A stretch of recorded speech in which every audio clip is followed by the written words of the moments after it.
What up, folks?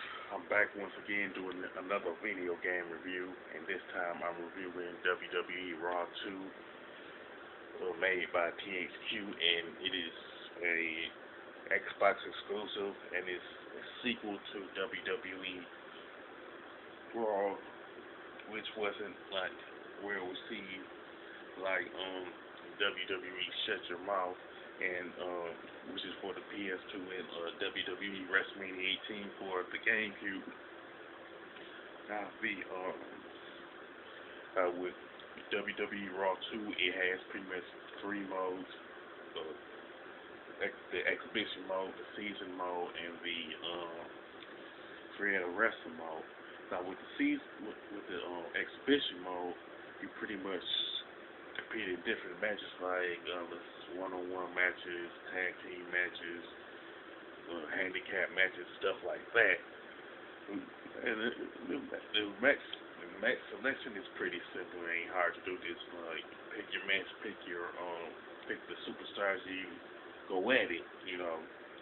Now the creator wrestler mode is when you compare it to WWE Raw, it's pretty much more detailed than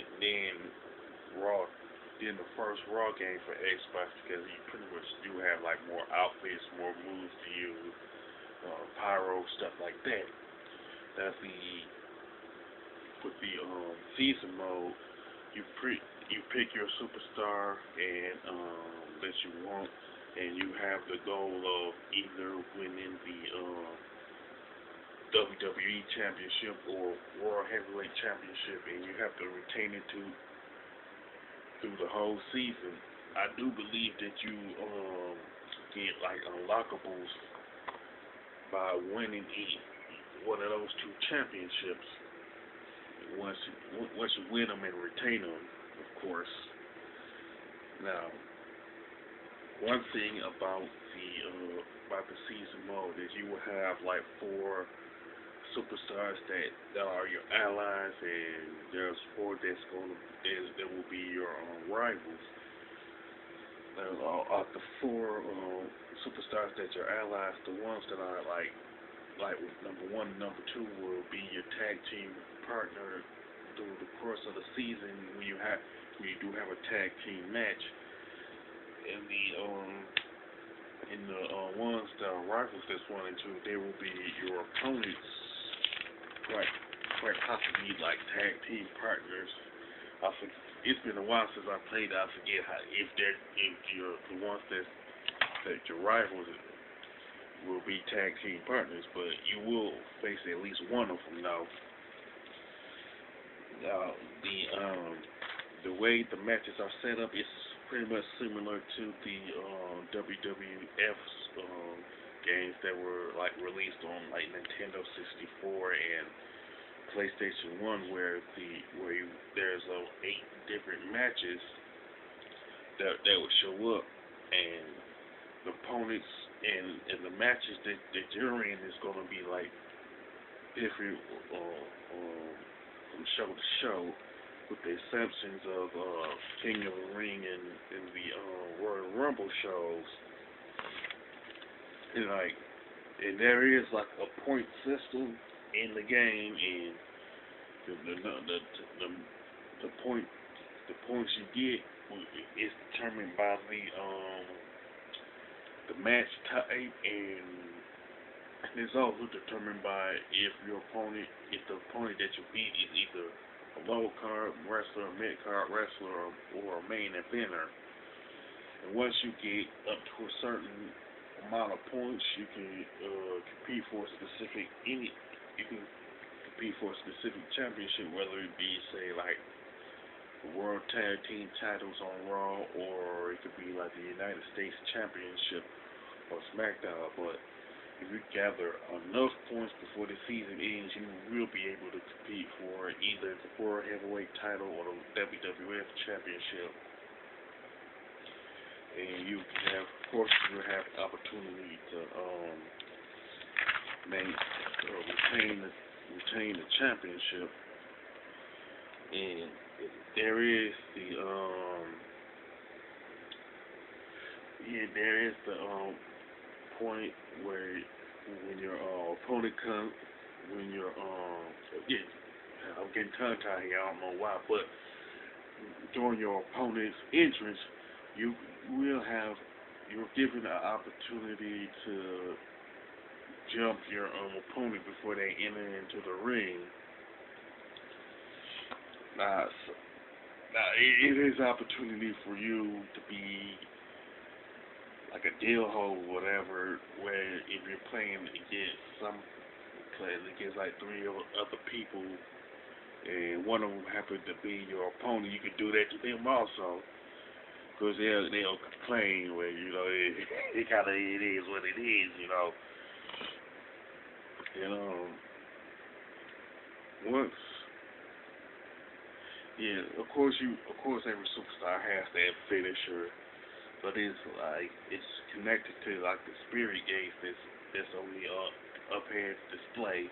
Where every time you execute a successful move or reversal, it goes up to the point to where a finisher icon will show to let you know what to do, the actual finisher, which involves you pushing the A and B buttons at the same time.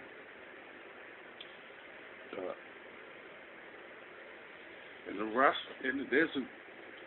roster for Raw 2 is pretty good. It's just that there are certain like WWE superstars that signed with WWE at the time that's in Raw 2 that wasn't in SmackDown. They come to pay for PS2 and WrestleMania, and you didn't see them in some of them in WrestleMania 19 for the GameCube. Now, with that being said, the graphics and design for Raw 2, they're good, but there's nothing about the color palettes from a general standpoint that really didn't stand out with me, and some of the facial design for some of the wrestlers wasn't as realistic as it should have been. It's kind of like they could have did better. They could have did better with some of the wrestlers' designs for Raw 2. As far as the gameplay is concerned, it's good, but there's nothing about the gameplay of WWE Raw 2 that really stands out, or it's not like groundbreaking either. They set standards for the wrestling games. They came out after 2003. Now, the soundtrack for WWE Raw 2 is the best part of the game, mainly because THQ kept the entrance music of all the superstars that's on the roster for Raw 2. So that part I really do like. Overall, WWE Raw 2 is a decent game to play, but like the graphics and gameplay is not as good as what you see on say WWE SmackDown. Here comes the pain on WWE WrestleMania 19. Like as far as the score is concerned, I would definitely give it like a 7, because they could have did better with the. I wouldn't say they could have did better with the controls and gameplay. It's just that they could have worked on the graphics and gameplay a little bit longer, give them, let's say, another month or two to work on those two. They could have been better. Now, with that being said, if you like playing Raw 2 for the Xbox, or if it happens to be one of your favorite wrestling titles, you can mention it in the comment section. If you like this video review, don't hesitate to click the thumbs up button. And don't forget to subscribe. This is your boy, Big Metroid Fan 12, signing off.